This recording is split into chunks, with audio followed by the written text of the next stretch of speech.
Hi, hello, வணக்கம். நான் உங்கள் நிம்மதி பாலு. தினமொரு தகவல் இன்றைக்கி என்னென்னா,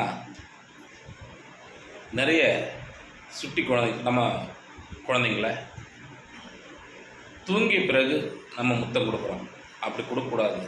குழந்தை முழிச்சிட்டு இருக்கும்போது எவ்வளோ நாளும் கொஞ்சங்க, தூங்க வச்சுட்டு போய் முத்தம் கொடுக்காதீங்க. அது தவறான ஒரு செயலாகும்.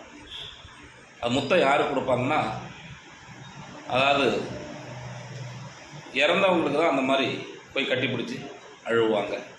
நம்ம தூங்க வச்சுட்டு நம்ம பிள்ளைங்களுக்கு முத்தம் கொடுக்காங்க. தயவுசெய்து இதுக்கப்புறம் மாற்றிக்கிங்க.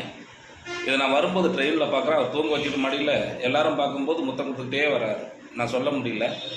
அதனால் உங்களுக்கு இது மூலியமாக, இந்த யூடியூப் மூலியமாக சொல்கிறேன், எப்போவுமே பாச குழந்தைகள் தான், செல்ல குழந்தைகள் தான். அதுக்காக தூங்கும் போதெல்லாம் முத்தம் கொடுக்கக்கூடாது. தவறான விஷயம். நன்றி, வணக்கம்.